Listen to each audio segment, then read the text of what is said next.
First of all, I'd like to welcome the Minister to the House and welcome the opportunity to respond to their progress report. A clear action plan with published targets and progress reports is a great way to govern, and I would like to applaud the work that has gone into producing it because it's significant. I have a range of questions for the Minister under the four of the 5 pillars, and I'll take it pillar by pillar. So the first pillar, addressing homelessness. First of all, Minister, I would like more clarity about the position of rough sleepers. Your progress report notes that there were 142 people sleeping rough in Dublin in November.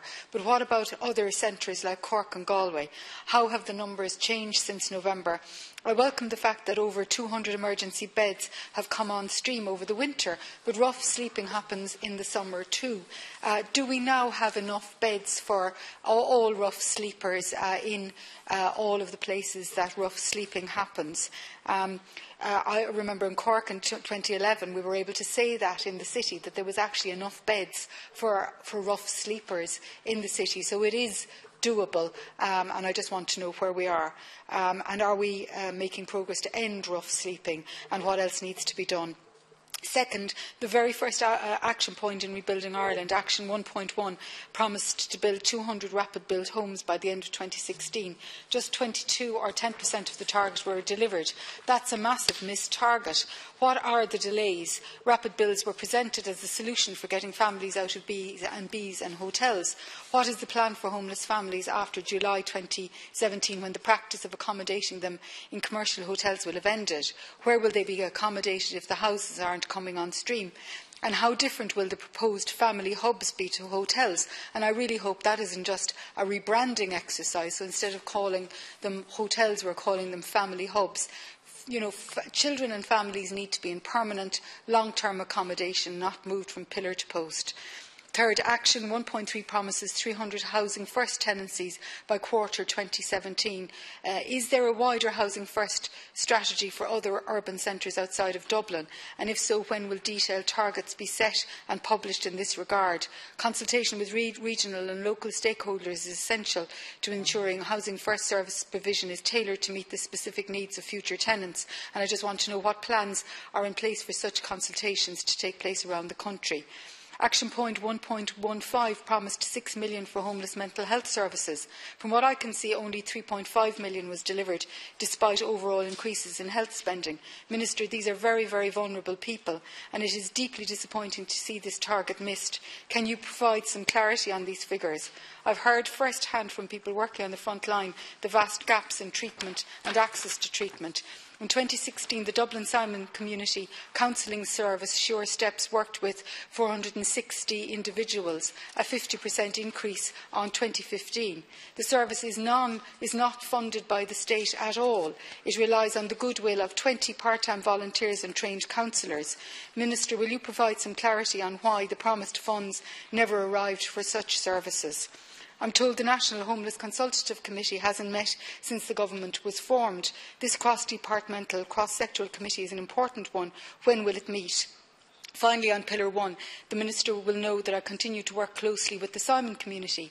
Again and again, the issue of habitual residency condition is used to block people's access to services. How many people who are homeless are affected by this? What is the state of play of the habitual residency condition? In the context of Brexit and the wider EU reforms, can the government look at habitual residency again? In terms of accelerating social housing, on the social housing, which is Pillar 2, I would like to congratulate the government on exceeding its target. That said, the pace at which state lands are being made available for social housing is slower than expected. And what will be done to speed this up? Housing associations require access to land already in state ownership to build more homes. Rebuilding Ireland commits to establishing a dedicated one-stop shop within the housing agency. And I'm just wondering if this one-stop shop is actually in place and fully operational. Pillar 4, to improve the rental sector.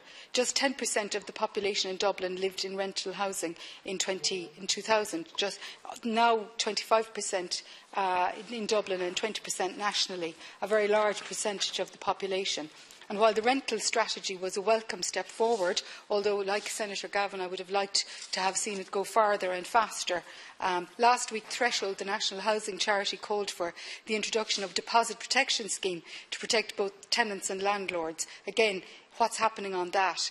More better minimum standards, including the issue of fuel poverty, an NCT for private rental accommodation? And what about licensees?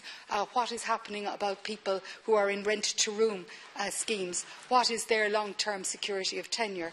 And also legislation to be introduced that both receivers appointed to mortgage properties and lenders who have initiated repossession proceedings are regarded as the landlord in relation to existing tenancies. These are sensible proposals by threshold, and I want to know where they stand with the Minister.